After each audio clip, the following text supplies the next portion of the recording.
So welcome to our webinar. Thank you so much for being here. The fact that you're here means that you care about online small groups and you care about inclusivity, I hope, unless you're here to disrupt proceedings. So assuming that isn't the case, you're here because you're a good person. You're a person who's interested in nurturing the faithful and in making that as inclusive as possible. So thank you for what you already do.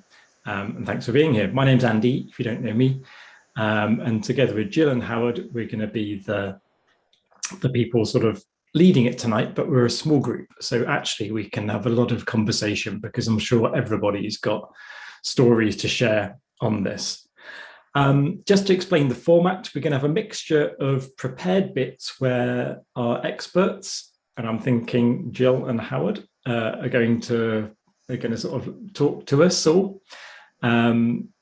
During those times, if you have questions, please type them into the chat box and we'll come back to those later.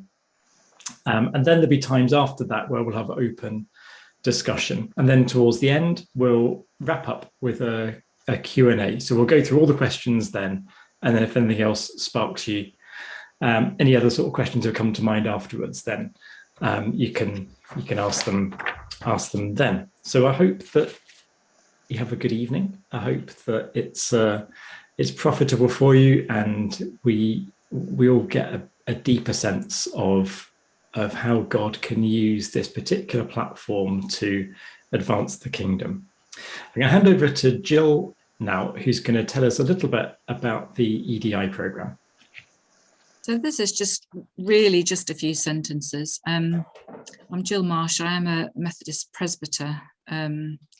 I was previously in a mission enabling role for our district, and to me mission is what this is all about, because we believe that God's for all. So the work that I'm involved with now, the position, the role I've been given is called Implementation Officer for the strategy, which is called the Strategy for Justice, Dignity and Solidarity. It is actually our EDI policy, so our policy about equality, diversity, equality, diversity and inclusion. But obviously EDI is a sort of known, when it's known as a phrase, it's known as a legal phrase, and our strategy is very much about God's calling to each of us, about God's way of including anybody and everybody who wants to be included. It's about the gospel, it's about our biblical mandate to reach all people with the gospel. So that's how we see the EDI strategy of the Methodist Church, and I'm really pleased to be involved tonight. There is a strategy, it's long. I can put the connection, the thing in the chat line if you like. But yeah, I'll say more later. Excellent, thank you so much.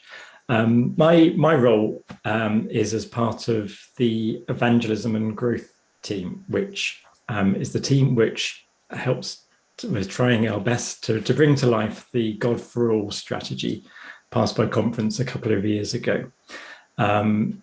We're very aware that our church needs to flourish and grow, and that equally God is for everybody. God's on everybody's side, and those two things very much come together in the heart of the strategy. So through the work we're doing to grow the church, we can't do that with just a few. We've got to broaden out and reach out to everyone.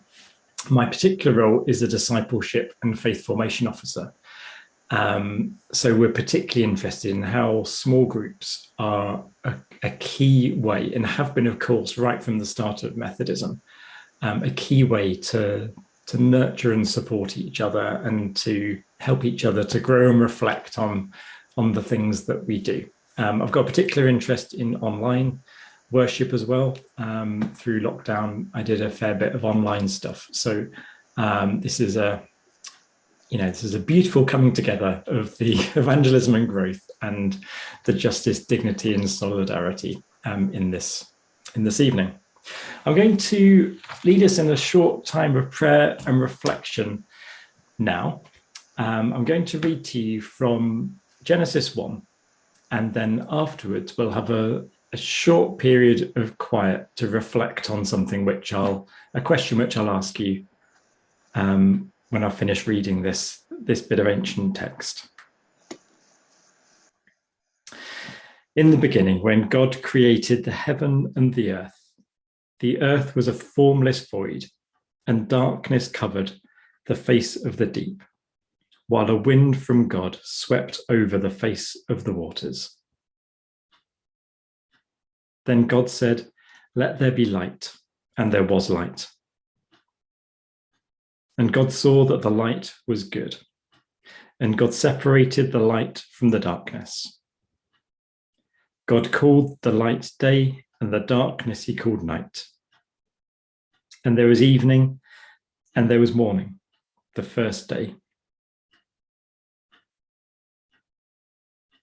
And God said, "Let there be a dome in the midst of the waters, and let it separate the waters from the waters." So God made the dome and separated the waters that were under the dome from the waters that were above the dome. And it was so. God called the dome sky, and there was evening, and there was morning on the second day. And God said, "Let the waters under the sky be gathered into one place, and let the dry land appear." And it was so. God called the dry land earth, and the waters that were gathered together he called seas. And God saw that it was good. Then God said, "Let the earth put forth vegetation, plants yielding seed, and fruit trees of every kind on earth that bear fruit with the seed in it." And it was so. The earth brought forth vegetation, plants yielding seed of every kind, and trees of every kind bearing fruit with the seed in it. And God saw that it was good. And there was evening, and there was morning, the third day. And God said, "Let there be lights in the dome of the sky to separate the day from the night, and let them be for signs and for seasons and for days and years. And let them be lights in the dome of the sky to give light upon the earth." And it was so. God made the two great lights, the greater light to rule the day and the lesser light to rule the night, and the stars. God set them in the dome of the sky to give light upon the earth, to rule over the day and over the night, and to separate the light from the darkness. And God saw that it was good. And there was evening, and there was morning, the fourth day. And God said, "Let the waters bring forth swarms of living creatures, and let birds fly above the earth across the dome of the sky." So God created the great sea monsters, and every living creature that moves of every kind with which the waters swarm, and every winged bird of every kind. God saw that it was good. God blessed them, saying, "Be fruitful and multiply, and fill the waters in the seas, and let birds multiply on the earth." And there was evening, and there was morning, the fifth day. And God said, "Let the earth bring forth living creatures of every kind, cattle, and creeping things, and wild animals of the earth of every kind." And it was so. God made the wild animals of the earth of every kind, and the cattle of every kind, and everything that creeps upon the ground of every kind. And God saw that it was good. Then God said, "Let us make humankind in our image, according to our likeness, and let them have dominion over the fish of the sea, and over the birds of the air, and over the cattle, and over the wild animals of the earth, and over every creeping thing that creeps upon the earth." So God created humankind in his image. In the image of God he created them, male and female he created them. God blessed them, and God said to them, "Be fruitful and multiply."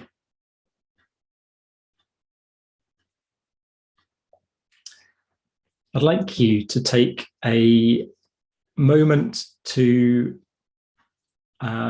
think about how that passage might, listen out for what God's saying about how that passage might interact and inspire and guide our conversation this evening on equality, diversity, inclusion, small groups. So let's take 30 seconds to be quiet. Listen in your spirit to what God wants to say. And then when the 30 seconds are up, I'll make an annoying noise. And then if you can type into the chat, if you have anything, any words that stood out from the passage or anything that you'd like to share. So let's listen.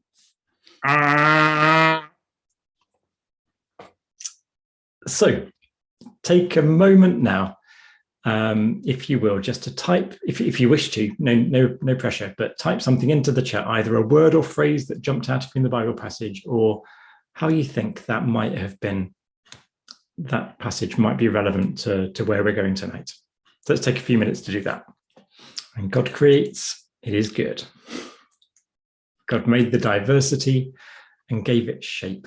The diversity of creation increased through the passage. Multiplication, small groups being like cells, the biological sort, not the penal sort, yes. Creation was made up of many different processes and parts, but they're all good. And together they are creation. Love it. God made us, whatever we understand by that. And it was intentional, including all difference and variety. I'm going to trigger a poll now. If you're still typing, carry on. No rush. But I just want to give you a poll with just a simple question about what your involvement with small groups is. So a poll coming your way. And in the chat, there was evening and morning, the in-betweens. Yeah. I live in the Isle of Man, in a seaside town. So we're very mindful here of the sea and the dry land. And of course, it's not a hard division. It's a fluid flowing division. The barriers between the waters and the land, they come and go. Yesterday, they were a bit more fluid and violent than normal with the storms, but even on a calm day, we still get this ebb and flow of the semi-wet, the semi-dry. Okay, the results are in. That's really interesting. Thank you. That gives us a help of how we're going with that. So 5 of you lead a group, 1 of you is part of one of you is planning to start one, which is amazing, brilliant, and 1 of you nothing at the moment. But, you know, maybe there's time, maybe there's something brewing. And last comment from David, God looks at what he's made and it's good. But often we can think we've got to change to be better, but actually we are already good. Love it. Thank you, David. I'm going to hand over to Jill and Howard now and ask them what might be an obvious question. And I hope it isn't, but well, in a way, I hope it is. I'm going to ask them, why bother about making a small group inclusive? Why do anything beyond the ordinary to bother? What's the blessings? What are the blessings of running an online small group in a deliberately inclusive way, rather than just letting things be as they naturally would be? So I'm going to hand over to you, Jill. What would you say? Why bother? What's the blessing? I feel a little bit of a fraud because the small online group that I've run has become diverse, but actually not very intentionally. So that's kind of interesting, isn't it? But the richness of that has just been, I think, learning more about different people's experience. And because I do the job I do, it's really difficult to separate my experience from what I've been working on in the job. I guess we're all a bit like that. But I do genuinely believe that you learn more about God by encountering more from other people's experience than you would if you just focused on people who have a similar experience of God to yourself. Hope that makes some sense. So yeah, I would say the sort of richness of learning more about God's humanity, or not God's humanity, the humanity that belongs to God, which maybe indirectly does tell us more about the humanity of God as well. I don't know. Interesting. Yeah, so that's what I would say. Howard, what would you say? I think Jill's stolen a lot of my thunder. I mean, for me, it is exactly that. It's people say, don't they, if you look at the people you're friends with on Facebook, you can often find yourself thinking, well, I'm so right, aren't I? Because everything you read is reflecting back to you what you may yourself say. Because we are naturally drawn to those that we agree with. And that's lovely, but it's not a way of growing. And I think, as Jill said, the wonderful thing about inclusion and openness is that it forces you to look beyond your immediate relationship. If we just look at ourselves as a group here today, okay, one might say, well, I'll live dangerously and say ethnically we're all white European. Yep, nobody's lynched me for that one. So I've got away with the first one. I would say, looking at it, we're probably all using laptops, desktops, possibly an iPad or so, but no, it's most. So we're of some means, because those are not cheap bits of kit. So already we're starting to see things that are in common. Where's the diversity in this group?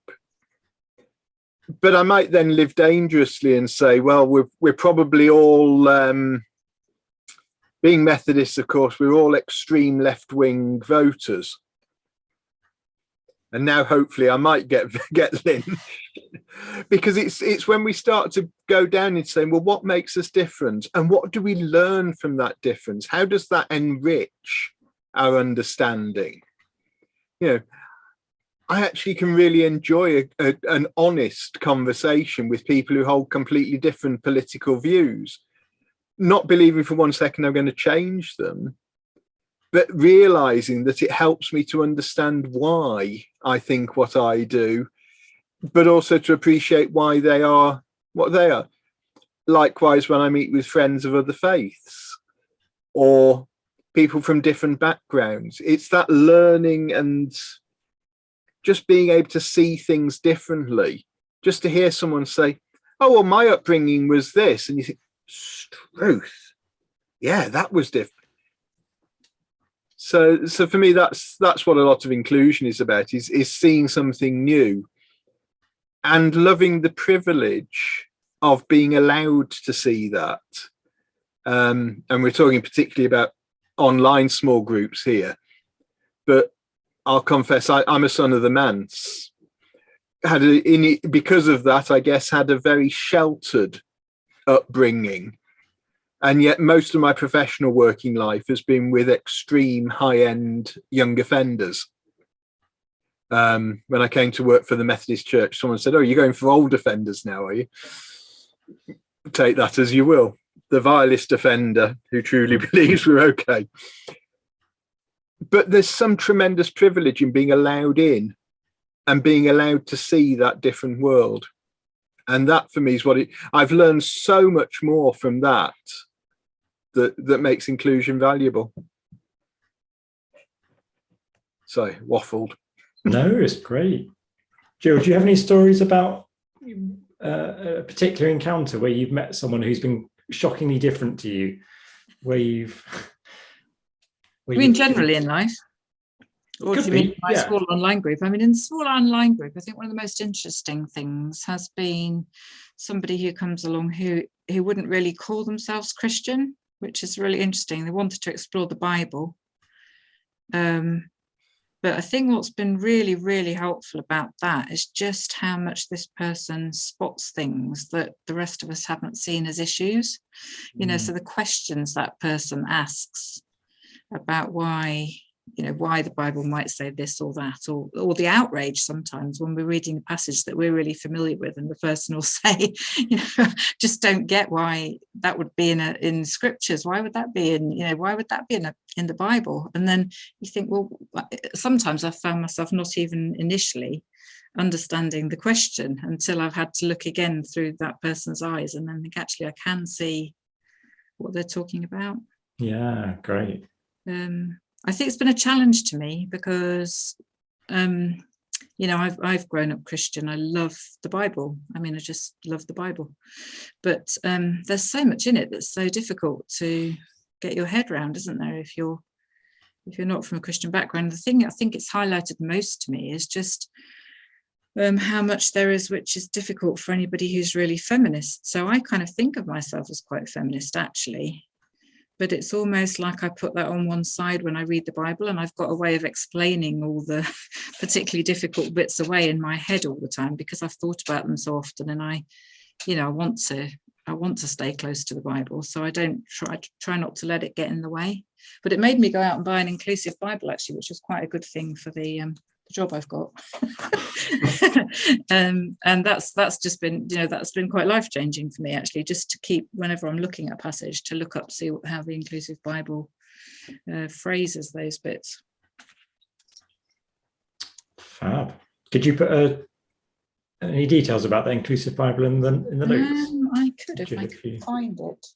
It's quite expensive. I think I paid 25 quid for it or something like that. Yeah, I will wave it at you. So while Jill's finding that, do any of the rest of you? Hey, there we go. It looks like that. It's actually from a Catholic stable, interestingly. Yeah, I'll try and find something useful to put in the chat line for you. Sorry. Excellent. So opening up the floor, do any of you have any stories of why you think inclusion is important? Why is it a blessing?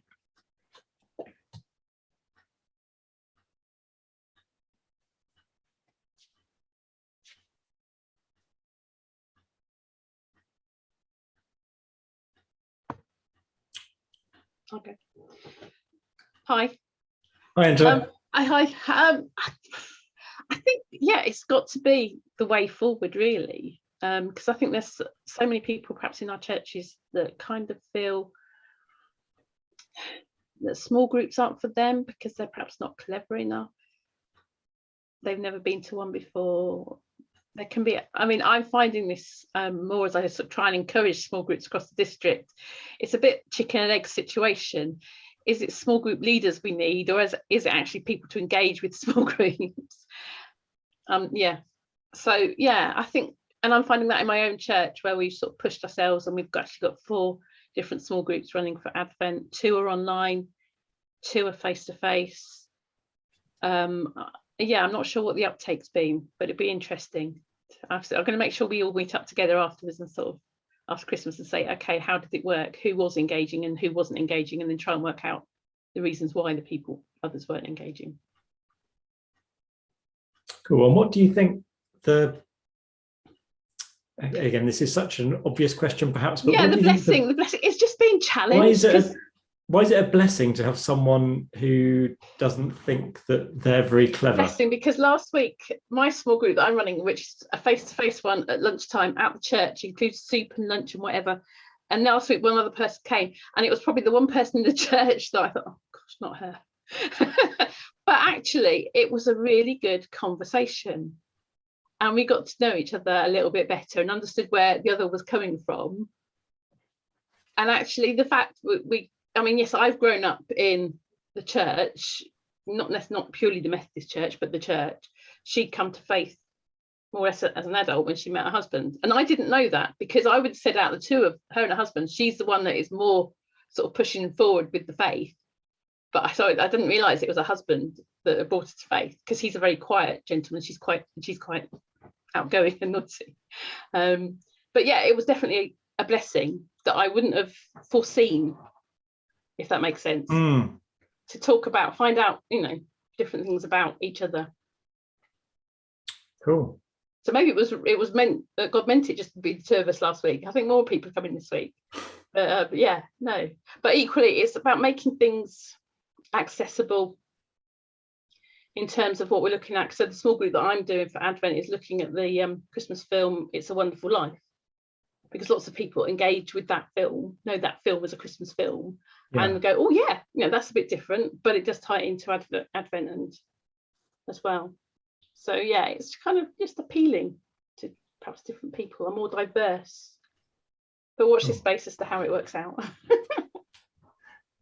Anyone else? Why is it a good thing to be inclusive? Yeah, go Paul. This is a group that I'm not in anymore because it's not running at the moment. It was part of the local preachers and worship leaders training. And I feel really bad saying some of this in some ways. I would easily describe myself, bar one of the group leaders, as the most educated person in that room. And I probably went in a tiny little bit conceited because of that.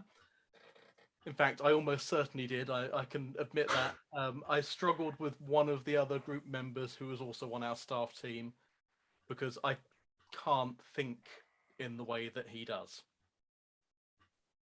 But actually, I found myself being challenged. It's a hugely multicultural group. 2 of the churches in the circuit are black majority. And I now look forward to going and doing things with them because, to be honest, I find their worship more enjoyable. Even if I get challenged by some of their scriptural interpretation, I sit there going, there's quite a few people who have a much more basic and literal interpretation than I might have. And I found that really difficult. And I was sort of, but this is just getting interesting. Why are we stopping here? Or I can't believe you're actually saying this literal thing is the only way that you can interpret it. I'd like to think that I challenged them in reverse, but I also started seeing how maybe even starting off from some of those levels taught me quite a lot, which I was then able to take back and use to improve the way I was thinking, or at least to understand why someone else might have a different viewpoint on some topics to me. So yeah, I thought that was it was really challenging and uncomfortably so for me, but good at the same time. We're going to take a short break now, 5 minutes. If you need to go and stretch your legs, have a wee or whatever you need to do. So we'll come back again at 10:02, and then we'll explore some of the practicalities. So given that it's good to make your group diverse, how practically do you go about doing that? And again, Howard and Jill have got some things they're going to share, and then we'll open up a discussion for everybody as well. So we'll see you back at 10:02. Have some very bizarre ones within our own churches at times as well. It's often slightly easier to welcome someone from outside of the church who's different than it is to have someone who's inside the church and different. I recently got told that it's not appropriate for me when preaching to not be wearing a jacket and tie. Because that's wrong, that's not being respectful. And sort of when I had to turn around and say I don't actually own a jacket and tie and I'm not going to buy one just to preach to you on a Sunday morning. Say I've never worn a jacket and tie to preach. But we do get some really weird things that we count as separating people into different groups. I mean, my stance on that is how well or how inclusive is that for someone who can't afford a suit and tie. If they come into church and everyone's dressed like that, actually, if the guy at the front or the woman at the front is dressed more casually and comfortably, isn't that so much more welcoming, and you're less likely to turn around and slink out? Absolutely. But the majority of my experience of inclusive. Sorry, talking over each other. Kim, do you want to go first, and then we'll have Pam?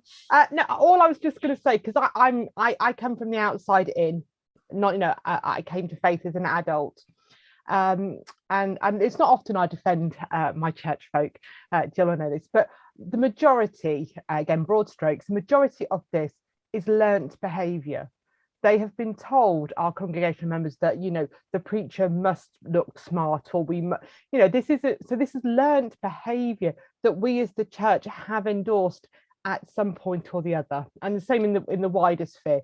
Majority of our prejudices come from learnt behaviour. That's what we've got to also tackle, is how do we unlearn that now unconscious learning. Yeah, very wise. Pam, what were you going to say? Oh, just briefly, obviously I'm late to the party, so I'm not sure exactly what you've been saying before, but my experience of not being included, and Andy might know this story, because I'm part of the LGBT community. And although I'd been in the church and welcomed for many years after I was saved at Billy Graham, I was asked to leave when I came out. And I mean, that was tremendously difficult. That was awful, because I was part of that church family. So it's really, really important that we have, you know, people who are different to us, whether that's gender, whether it's sexuality, whether it's race. You know, we're all the same, aren't we? We all have the same blood in our veins. It's terribly important to be inclusive. Yeah, thanks for sharing that, Pam. We had a fascinating situation. Well, not situation, that's the wrong wording. Apologies. We had a woman decide to come and give our church a try. And she came very worried because not only is she lesbian, she's married. And she wasn't at all sure how this would be accepted. And she came into the church to a service, and as she walked through the front door, she was welcomed and made to feel it was okay to come and sit. And she thought, okay, this is not too bad. And then she was at the end of the service, which she thought was okay, she coped with the service. She was asked, would she like to stay, obviously pre-COVID, would she like to stay for a cup of tea? And she agreed to do that, and got chatting with someone and said, oh, so what's brought you to Bristol? And she thought, oh, blow it, I'm going to risk it. And she says, well, my wife and I have moved into the area and are looking for somewhere to worship. And she steeled herself for the reaction. And the person just went, oh, that's wonderful. Will your wife be coming as well? And she said, oh, I must have chanced on the one person who's accepting around here. So but then she was introduced to someone else. So she thought, I'll try it again. Dropped it. And everybody she spoke to, she got that reaction that, oh, that's lovely. Will your wife be coming as well? And she said she was just quite blown away by it. And that's lovely, and it's exciting, and it's great to think that we are an accepting church. But I was having a conversation with her a few weeks back, and she was telling me the flack that she gets from the local lesbian, gay, bisexual, transgender community. So what on earth do you want to spend time with that lot for after the way they've treated us? And she's desperately trying to say, but they're different. This lot are okay. They're allies. They're allies. But it's how you get that. And it's one of my big challenges I'm making to the church that I'm a member of, as well as to the wider church, is saying, okay, so we're an inclusive church, and we have people in same-sex relationships. We don't have anyone who's trans at the moment, but they'd be perfectly welcome. It wouldn't be an issue. We have people of all ethnicities, disabilities, all ages, pretty remarkable mix. But how do we tell those outside that we're okay? How do we really say this is somewhere you can come and be safe? And that's a real challenge. In the church that we're in, we're very, very blessed, because we were started specifically as an inclusive church. So Trey Hall, who some of you might know, sat down, gathered together a number of people in coffee shops for over a period of months, many months, maybe a year or so, to say, what does an inclusive church really look like, and what do we want it to be? And we grew as an inclusive church. And one of the ways that you were asking, how can we show people that we're like that, is in the Birmingham Pride March, which is probably one of the biggest outside of, is that we have a Christians at Pride group that march within the whole celebration, within that parade. And those who don't want to march can actually stand outside. Cars Lane is the big Methodist church in the centre there. Just stand outside the church and hand out water and, whatever to stand in solidarity. So it's a very visible thing. Yeah. So have it written in your name that you're inclusive that must make a real difference in how you're seen. Brilliant. There's an organisation called Inclusive Church, which actually lists the names of churches that are inclusive. Obviously, there are a few things that people have to do to, prove that. But plus there's an organisation which I've been involved with called Open Table, which is now nationwide in the UK. We do have one over here in the Isle of Man, but it's not active at the moment. And that's for LGBTQI plus Christians and allies. But just get the message over, put it in your websites. We're here. We would welcome you.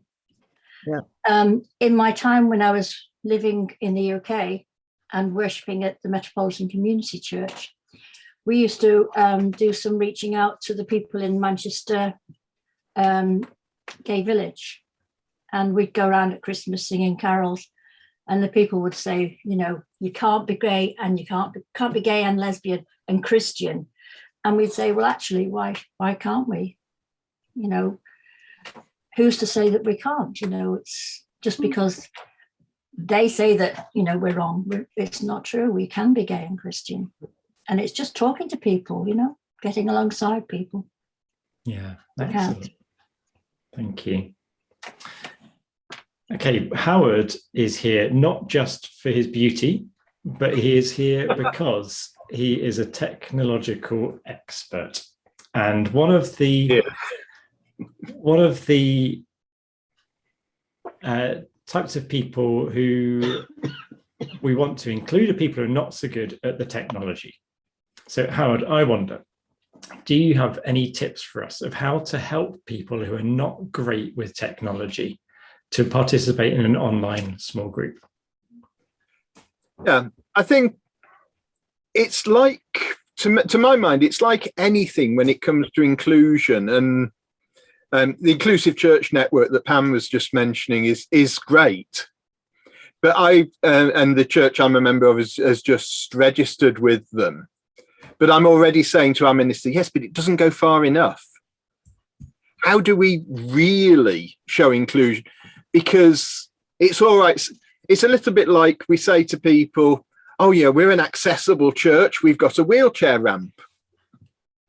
We don't have a hearing loop. So if you're deaf, tough luck, you can't be included. Or, well, we've got a hearing loop, but if you're completely deaf, we don't supply a sign language interpreter. How important is so with everything, it's about saying to people, what do you need? What makes it possible for you to take part? And then being imaginative about how you resolve that. If I can use an example that's not to do with the church. For many years, I worked with a canoe club, kayaking and canoeing club. And we didn't like to overly label ourselves. So we spoke of ourselves as an open canoe club. But that doesn't mean we only use the Canadian canoes. We use kayaks as well. But what it did mean was that we wouldn't turn anybody away, no matter what their need. And so we became the first deaf canoe club in Britain. We actually wrote the British Sign Language for deaf canoeists. Because funnily enough, there weren't any signs for technical canoeing terms. Why would there be? We had an instructor who was paraplegic, wheelchair user. The only concession she would make to her disability was that we'd help her into her boat on land and then pick it up and throw it in the river. The amount of criticism we'd get for that. But we said, but this is how we can include her. It's what she wants. We're not actually being mean. She wants to be thrown in. We had a blind instructor who would shoot rapids despite the fact he couldn't see anything. And we'd just have two paddlers either side, think, towards me a bit, not that way, Dave. What does it take to adapt yourselves to make it possible? So it's saying, if you've got someone for whom the technology is difficult, what can we do to make it easier? So during lockdown, when our church was broadcasting services on Zoom every Sunday, what did it take to get some of our older members able to cope? It took someone nipping around there and setting their computer up for them and showing them what button to press and putting a simple link so they knew if they pressed that, that would get them through. Brilliant. It's not difficult, but it is about being willing to think outside the box and be creative. And it's also about thinking what does inclusion make. I think we're all just about of an age where we can all remember MFI, the furniture stores. Strange choice of store name, but they were probably in their day one of the most inclusive organizations I've ever seen, because if you went around their store, the store was painted in such a way there was a severe contrast between the floor and the walls. So someone who had visual difficulties would see exactly where the floor ended and the wall started. All their signage was in Braille as well as in text. Their fire alarms had lights as well as sounders. There was obviously somebody in that company had really thought it through. And I mean, that's probably last millennium now, isn't it, that they went bust? I don't know. So it's thinking, how do we make ourselves maximum accessibility? I did have a little bit of a thought, just, oops, wrong button, around how we present ourselves. Yeah, this slide you can probably make out is in Franklin Gothic book. That's the official Methodist typeface. It's the one that makes our logo. It's supposed to be extremely easy to read, but possibly on screen a bit dazzling with white. If we invert it, it can be easier to read. People have different views over what's easier to read in different ways. If it's not an official document, this is a fantastic font called Dyslexy. You know, how often when we're thinking about inclusion, do we think about dyslexics and their ability to actually read what's there? This particular font was designed because it gives, it slightly boldens the capital letters to make it clearer where a sentence starts and ends. The way it's spaced is slightly clearer. It's supposed to be very, very easy for people to read. But equally, do we exclude people if they can't read? Going back to the canoe club, we had quite a number of adults with learning difficulties, for whom, you know, if you sent a letter saying, you know, canoe club next week will be at 3 o'clock, not 4 o'clock, they wouldn't be able to read it. So we used widgets, which is a form of written communication for people with learning difficulties. Being creative, being willing to be different. This is probably more to do with projection in church, but equally, if we're putting stuff up, what color schemes are easiest to read? Some people tell me that for someone with a visual difficulty, yellow on blue is an easier read. Personally, I don't like it, but it's not about me. If you've got someone coming to your group for whom that makes it easier, then do it. We need to keep our text as big as possible to aid visibility, but also, you know, try not to do, you know, people don't often love their bit of animation, you know, but it can make people with certain visual disabilities quite unwell. I've been preaching in a church where I'd taken PowerPoint, and one lady sat with her back to the screen the whole service because even with a good quality projector, there was too much flicker, and that could have caused her problems with photosensitive epilepsy. That was just some thoughts. If we're producing things, written materials, just being prepared to produce them in different ways. I ran a course some years back training people to operate youth justice panels. And we asked everyone before the course, is there any accessibility needs you have? And a young man said, well, actually, I'm quite severely dyslexic, and it would really help me if anything printed was on green paper. Okay, what does a ream of green paper cost me? Next to nothing. the fact that we produced a separate copy of every handout for him on green, he was blown away, couldn't believe how much he was being cared for and supported. And that wasn't the church, that was a local authority. But it makes a difference if people feel that you're willing to, you know, you're saying to someone, what help do you need? Let's see how we can offer it. And that for me is a large part of what inclusion is. That's what Jesus was, you know. Zacchaeus, what are you doing up that tree? Well, I need some help. Come down here and have a chat. Yeah. Often wonder, why didn't Jesus go up the tree?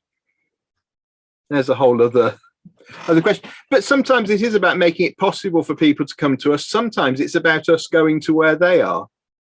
And that's one of the beauties of small online groups, is that we can be more accessible to people.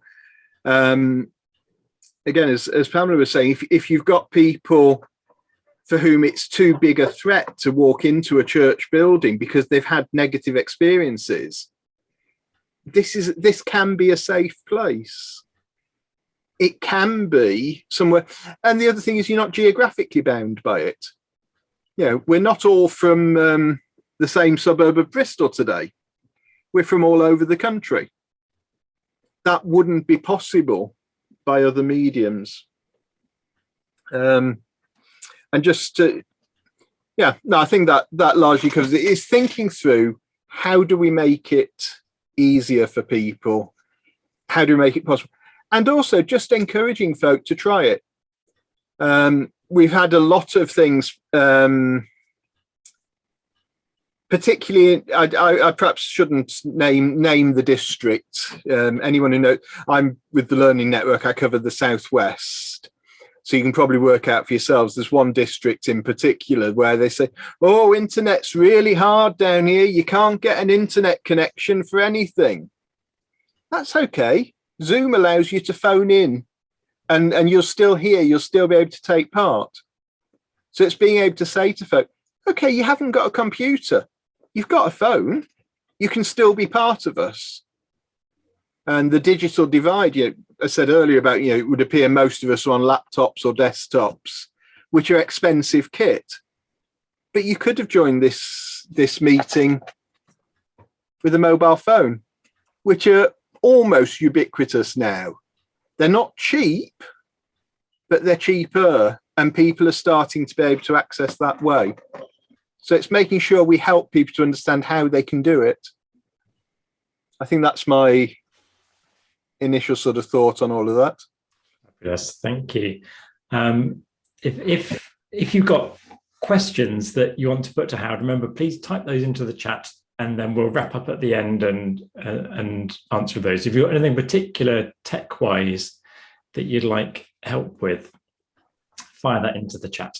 I'm going to ask Jill now to talk to us about two things. So about the language we use and how that can be exclusive or inclusive, and also about creating a safer space in our groups so people feel safe and included. So Jill. Thank you. I didn't describe my smaller inclusive group, did I? Which is basically an online, what we call Bible doodling group. So it was really interesting. We started it just before lockdown, in person, and then had to go online. And I've been really challenged by how accessible online can be.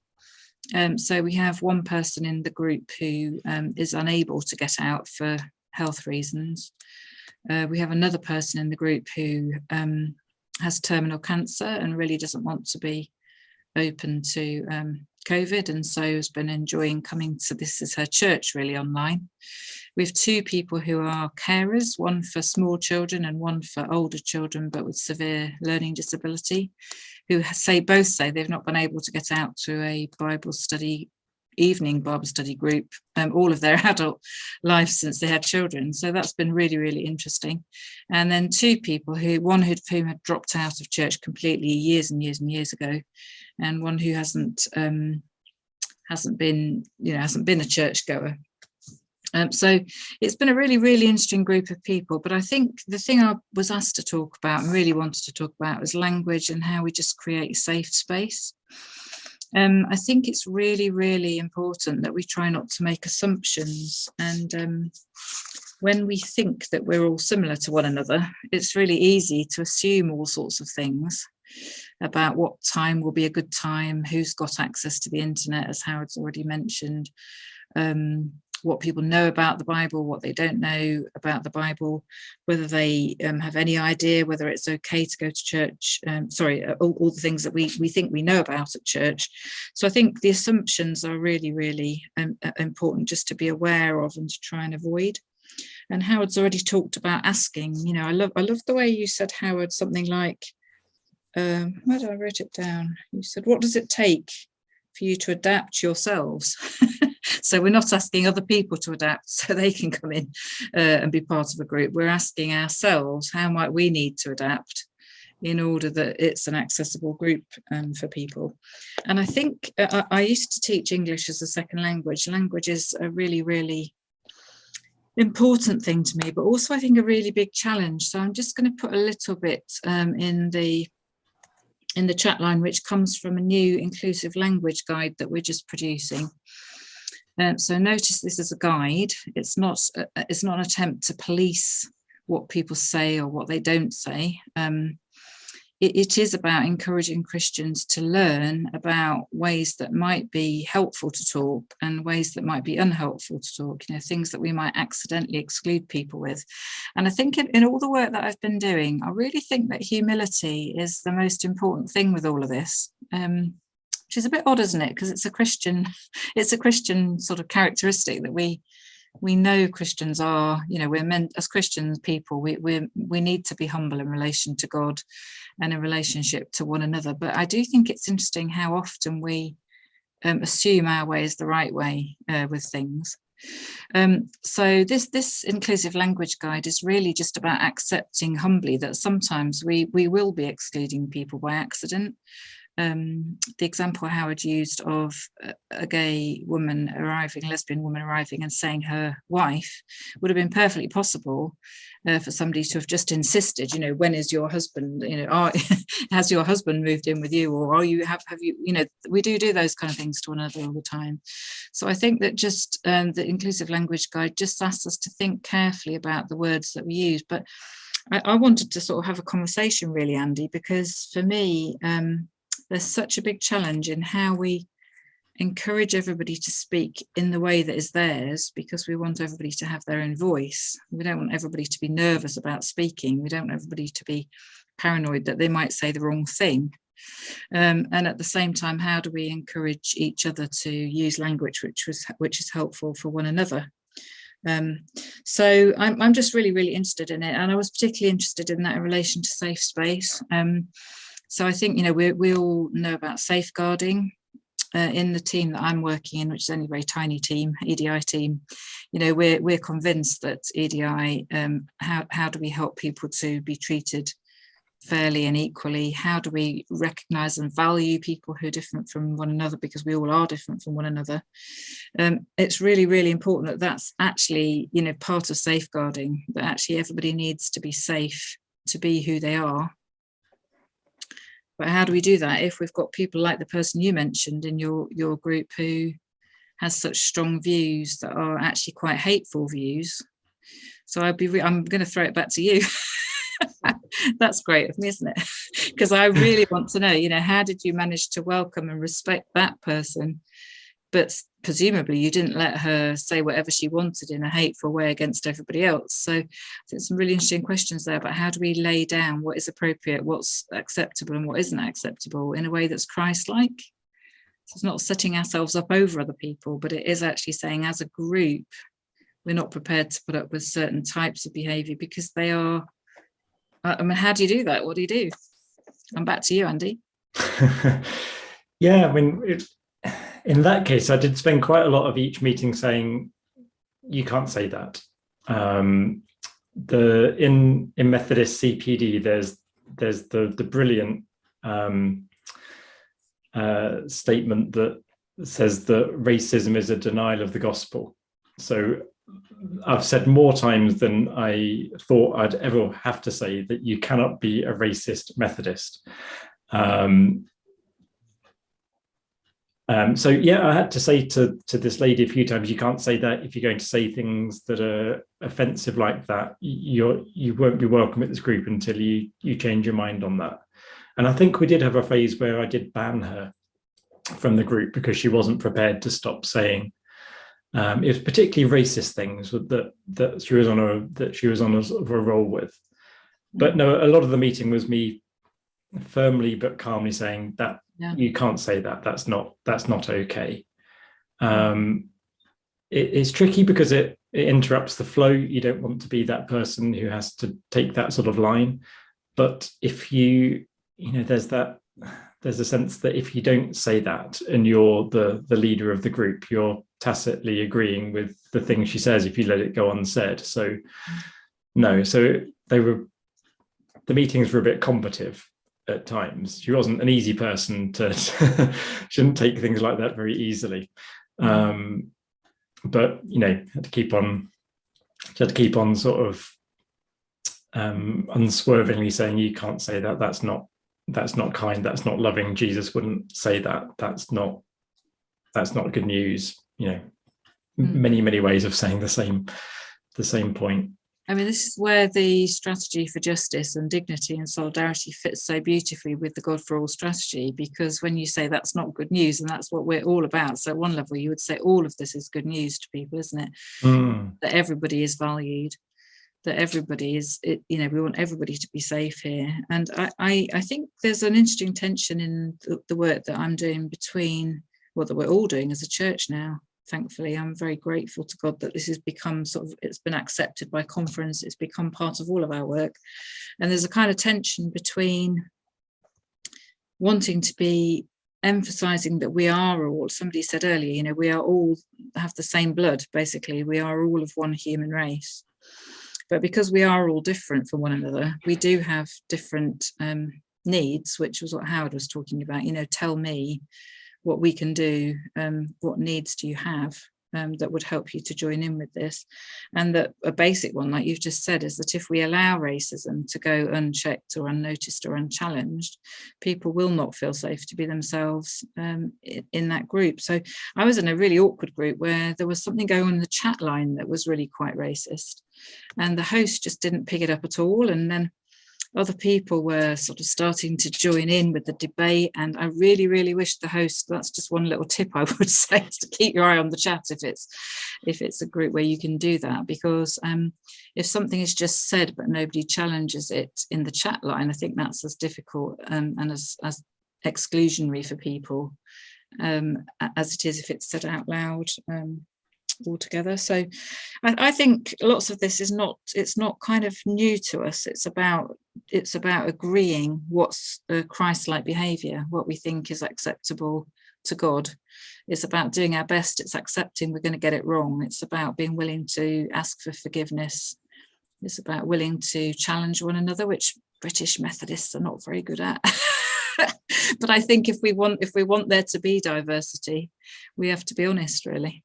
And I think there is something about saying things out loud, which, most small group leaders work on, don't we? We don't, we try to encourage people to say out loud the things that are on their hearts and minds, and to show that that's okay and that we want people to do that and that we will respond.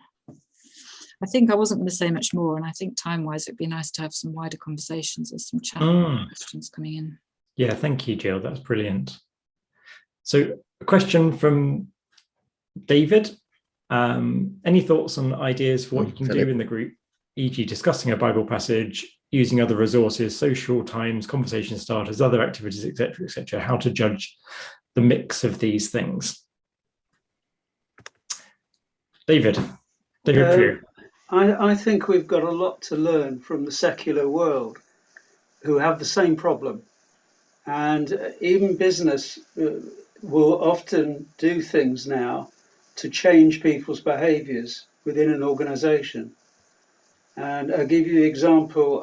I've been an example of a very large company which did this, and a charity. I took that learning into a much smaller charity who applied it too. And so you just allow a group of people or representatives of a group of people to come up themselves with what are the right way of behaving.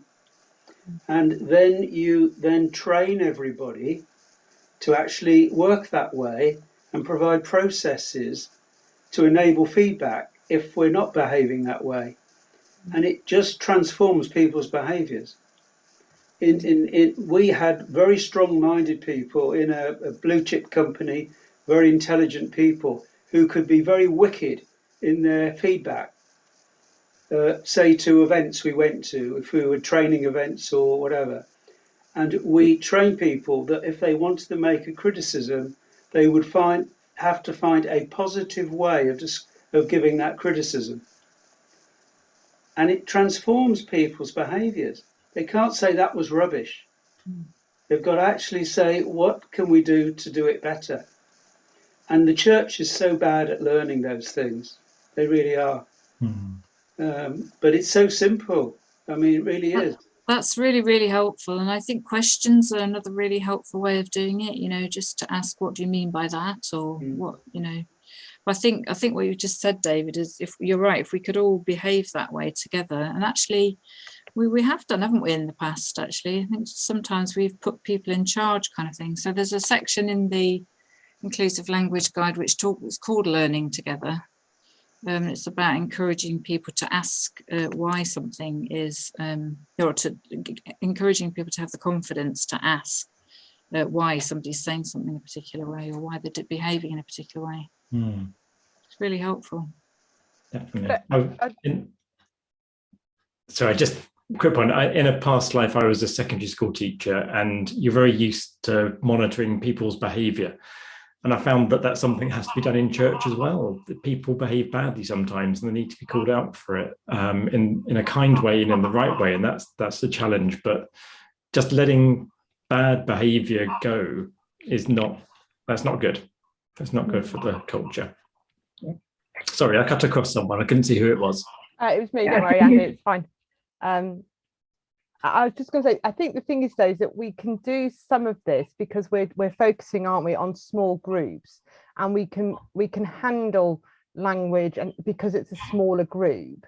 Whereas as soon as you get into sort of like preaching mode, there comes that sort of crowd mentality where, oh, well, they've not objected and they've not objected, and suddenly we conform. But in a small group, especially if you're clear, like Jill was saying, about language, about what the role of the group is. So, let's encourage curiosity, let's encourage questions. I mean, you're really intentional about that. It just sets everybody up and say, oh yeah, this is okay. We can, but you have to, like say, keep on reinforcing the message that we're here to be curious. There's no right or wrong. But you just build that mantra. But again, that helps because you're small, but you get to a certain group size, and then it doesn't work anymore. Yeah. Eve, did you have something you wanted to say? So I think well, firstly, can I apologize for coming in rather late? I'm not in the country, and I had I had internet challenges. So well, we're glad you made it. Well done. Really yeah, I did in the end anyway. Well, I just want to reiterate what David was saying earlier on, because I think we need to really learn from the secular world in terms of, having ownership of what you want. And I mean, a simple analysis, like even like a SWOT analysis, sometimes is very helpful in a sense that people kind of bounce ideas, and then you can go back and come to some consensus agreement, and that makes it easier because everybody feels that they've been part of it and they have actually kind of generated the idea. And I think it's easier that way than having somebody to come and tell you what to do and what you cannot do. I just wanted to add that. Thank you very much. Talking of things we learned from the secular world. Sorry, was somebody waiting to speak then? Oh no, go on, Jill. Paul's got his hand up, but oh, sorry, Paul, go on. I'll let you go first. No, I'd rather you did. I'll explain why in a minute. Okay. I think a lot of the time, one of the things that we miss out is there's a lot that we can do. We should, as Howard said, always ask people what they want, what they need to help them feel included, and to actually help them actually properly access something. But there's a lot that we can do before that might even preempt some of it. So as Howard and a few others have got, having your personal pronouns up there. I suspect in Howard's case, it's not because he's absolutely certain that I need to know that he is him, but is more to do with actually saying it's fine for you to say that you would prefer not to be called he. And I know that my wife deals with that a lot at the university that she's working with, and it's something that they're trying to include. Zoom's brilliant because you can do it, and I keep meaning to, and I haven't yet. So I need to remember to do that before my staff meeting tomorrow. But other little bits like the loop system in the church or in a small meeting room, it's not even just having it, it's actually making sure that the blooming thing works. Because the number of churches I know that have got a loop system, oh yeah, we've got that. And I plug a loop tester in and just hear a squeal or a hiss or something even worse. You know, little bits like that. And there's another one on Zoom that I really like now. It's fairly recently come in, but you can also enable automatic closed captions. It's automatic AI-driven closed captions, so it's not perfect. But if there is someone who has hearing difficulties on a Zoom meeting, just having that closed caption can make a meeting like this really accessible. So yeah, definitely ask people, but actually those little things that we can do to make people feel comfortable to ask. If you've done that, someone might go, oh, actually, I can ask about the color of the PowerPoint slides or about the set layout of the room or all sorts of different things. So I think that's probably one of the best, most important. Brilliant, thank you. Net, you've got your hand up there. Yeah, I was just going to, cause we talking a bit about language and what language is acceptable and what isn't, but and you talked about that particular person who, you know, had a lot of issues, but there can often be somebody can pick up that they are being something is maybe being said against them, or may take offense at something because language is not understood. So maybe you may have somebody who's come in and their first language isn't English. Maybe you might have their first language might be American English, and you've got two people saying something and it's meant in a totally different way. And in addition to that, we've got there's a lot of people with Asperger's or things like that may something is said maybe with irony or with a certain tone of voice, and that's just not picked up at all. So there's perhaps more to us looking after our language than we might. It's not always easy. It's not always easy to do that, and it's not always easy to recognize that something that the person sitting here has said would be picked up in that way by somebody else in the room, because I'm filtering it through the same eyes as the person sitting next to me and not through the person sitting on the other side of the room. Yeah, thank you. But I think there's a need to be kind in all of this, isn't there? Because kind and gracious, because we're going to make mistakes through, as Howard said in the comment, we're, you know, with the best intent, we're going to make mistakes, but there's I guess we need to be apologetic, but also have the resolve that we're going to try and learn and get better as time goes by and be better. Go on, Howard. Yeah. Can't hear you. Sorry, I didn't press the right button. Thinking of an incident some years back, I was doing some work with a group of Sea Scouts from Norwich. And we'd done a particular game or something, and a group of the kids had said, "Oh, that's well tight, that." And I was devastated. What have I done to upset them? Because if a young person in Bristol says you're being tight, you're being unpleasant, you're being unkind, it's not good. In Norwich, that same phrase means it's about as cool as it gets. So there's something, you know, Nets, you were saying difference between it English and American English. It's even within our own society. And we have to be willing to sort of say, I mean, my response was, I'm really sorry, what have I done? Can you explain what you mean? And they explained what they meant. And I thought, phew, thank goodness for that. I thought I was in trouble. But it's that willingness and openness to say, maybe that wasn't phrased quite as it should be. If the relationship's strong enough, you can do that. I wrote an article for our newsletter a little while back and made reference to people of colour, because I honestly believed that was an appropriate respectful phrase. And a very good friend of mine who is black here in Bristol wiped the floor with me and said, that's not okay. I'm black. I don't need that language. And it's fine. Thanks. That's really helpful. You've helped me understand. Interestingly, in the time since then, it seems to, maybe it's the Americanization of our language, it seems to be possibly becoming a more acceptable phrase over here now. But it's not one I will use at the moment because I've been told it's not appropriate. Learn. It's fine. It's a learning curve all the time, isn't it? Yeah. I mean, these things come and go, you know. There was a time when you call somebody black, that would have been, you know, sacrilege, you know. So it's just, we have to be abreast with the times, and you know, it is important that we recognize that language can mean different things to different people. I remember when I was in work, there was this little Chinese lady who hadn't long, you know, arrived in the country. And her every other word was a 4-letter word, you know, which was most inappropriate. And we thought, where is this coming from, you know?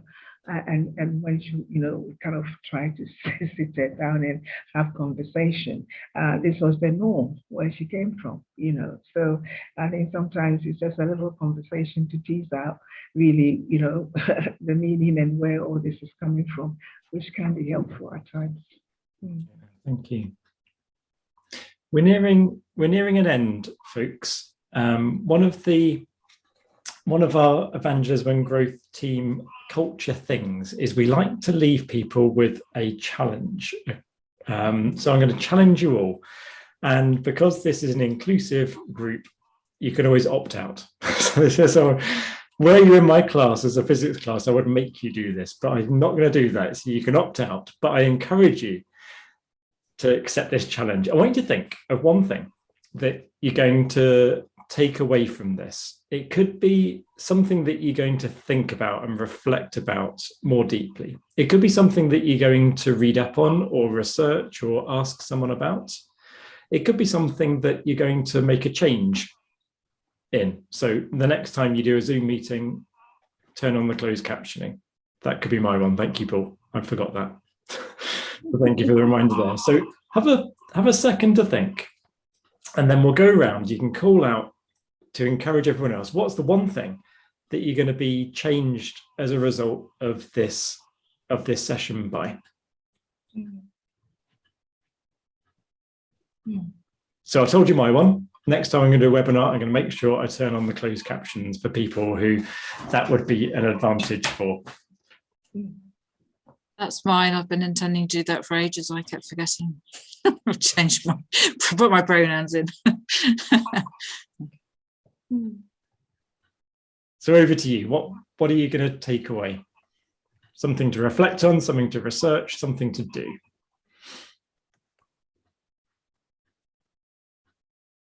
I think at some point having a discussion about what with our group of what people want and what their needs are and what all those sorts of things that we've discussed. Brilliant. That's a really good point that I've not really sort of been mindful of here, that just asking people it's really good, opens up so many conversations, shows that you care. Ace. Sorry, as I said, I apologize again. I came in late, so I don't know what was discussed previously, but I caught the one about you know, the colors for I think it was Howard that pointed it out, And I think that's interesting, because we do have some people who, sometimes are dyslexic. We do know that, but nobody's ever thought about what their needs might be. And we come back again to having the conversation that David just mentioned about what are your needs, so we can cater that everybody will be inclusive. So thank you. I picked that up and I thought that was interesting. As a school teacher, we had a wide range of people with different types of dyslexia, and so the green paper that Howard mentioned might not work for all people, so you need to ask, because it's different for different people. That might make things much worse. So don't just buy green paper and use that from now on, thinking you've ticked that box. Yeah, thanks, Eve.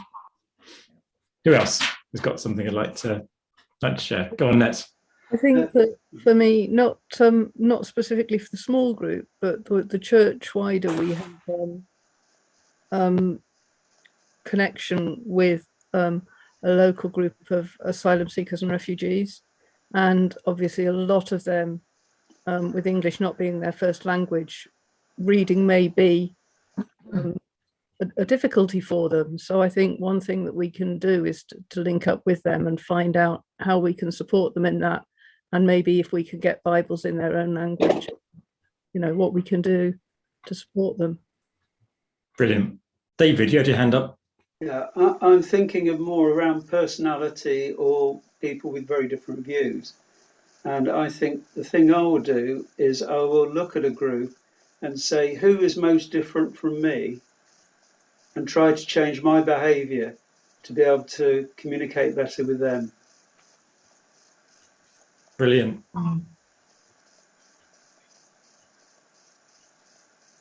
I think I'm going to have it. I wrote it down. I can't remember who said it now, but ownership. Who does this group belong to? Is it me as a leader, and I'm putting it, or does it belong to us? And what and what do we need to do for it to grow? Because I think sometimes when people get an email from me, especially when it's got my as their minister, there's something about, oh well, we must come to that, rather than they want to come to it to participate. Do you know what I mean? So it's about who owns this group, these groups. It's not my group, it's your group or the church group. So there's something about ownership. How do we discern that as to who it belongs to? And I guess, how do you let people know that that their ownership's not obvious, because you're the minister there, how they can get that sense of ownership? Yeah. Great.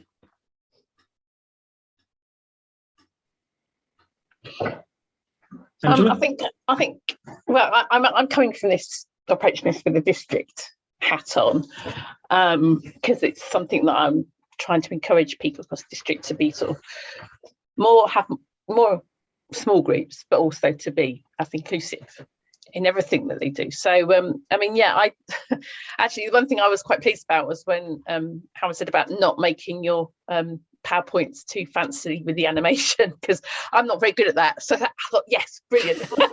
That doesn't count as a commitment. Just No, but equally making it inclusive, because so often we say, well, we've got a ramp. And that seems to be the one answer to, well, have you got a loop, and does that loop work? I mean, yeah, I know we've got a loop in my church. I never think about it, whether it works or not, because I don't use it. You can buy a loop tester for about £5 on eBay. Yeah, although I think we do have a couple of people that make use of it, and I'm sure if it wasn't working, they'd soon say. But equally across the district, when it comes to making us more inclusive, what does accessibility actually mean? And as we've covered lots of things this evening, it's as you say, you might have a ramp, but if you're not providing sign language,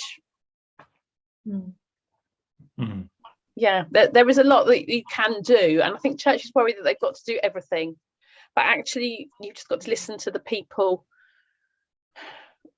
in your community, in your church, because that's the people you're looking to serve and bring into the church, and ask them what they need. Great. Pam, have you got anything you'd like to share? I think you're the last one. All right. Oh, I'm sorry. Actually, wrong. Don't need to apologise. Good point, Andy. I was just thinking, is a couple of things, but But you know, being quite introverted, sometimes it's hard to get into a conversation with people. And I don't particularly find that this evening, but you know, I think it's really important when you're in a small group, and I've led small groups over the years, is to make sure that everybody, everyone's voice is heard. And that's, you know, from that sort of point of view as well as any other point of view. Yeah, absolutely. I just want to come back in very quickly, because that made me laugh, because that was the thing where I didn't notice Paul was trying to talk, and I was just about to say we need to make sure everybody gets a chance to talk. But I mean, mostly on this screen we're white skinned, and I did want to just say to you that I was very interested. A black colleague challenged me to just watch how often white hosts of meetings don't include black people who've got their hands up. It's really, really interesting that actually does happen. I was really quite taken aback how often that happened. So sometimes just saying, you know, we're just making sure that everybody has had a chance to speak, like you've just done, is a really important thing, I think, in terms of making people feel this is a safe place to say your thing. And I think that is a skill, you know. It's not everybody who is very kind of easy to, you know, bring in those who are quiet and, you know, haven't said anything, you know, right through the meeting. You know, it takes some kind of skill to bring them in gradually without them, you know, feeling that they're being patronized, you know, or all of that. But it is important that everybody's voice is heard. And we have to admit that there are some people who just don't want to say anything. That you know, you shouldn't hold that against them. That is them. They're quite comfortable. They're good listeners, and they'll take away what you have said and act on without necessarily having to say anything. So I think we need to have that at the back of our minds as well. That it's not everybody who wants to voice. So yeah, let them be in that safe place. Yeah, thank you. Thank you. I think the chat stream is a really useful feature in Zoom as well for people who can't get a word in edgeways or need time to process things before they can. And by the time they've thought about it, the moment's gone. The chat stream is quite useful for that. And therefore, I will go back and go back to the question that David put in earlier, and not just ignore what's in the chat stream. David Derbyshire, you said about any tips about what you do in the group. My one is always use the Gospels. So focus on the Gospels. What Jesus said, what Jesus did, read it out, talk about it. You can go on, you can easily fill a session with that. Always going to be fascinating and transformative. Have a good commentary of the Gospel you're talking about as well for reference, but stick to the Gospels. That'd be my tip. Folks, we're out of time. Thank you ever so much for being here. When this webinar ends, I hope the technology works. You'll get a little survey pop up. So we'd like to hear your feedback. I think there are about 3 questions. It will take you literally 10 seconds to fill out. So if you'd be kind enough to do that. I want to say thank you particularly to Howard, who's prepared his thoughts on all sorts of things from his experience, and of course to Jill, who's an expert on this and a real driver in the church. If you want to follow up any of the things that they've said, I'm sure they will welcome some ongoing questions. And for all of you, thank you so much for being here. As I said at the start, thank you for A, being interested in small groups, and B, being interested in inclusivity, both ways that the kingdom will spread. So thank you ever so much. Brilliant to be with you. Take care. Bye-bye. Bye.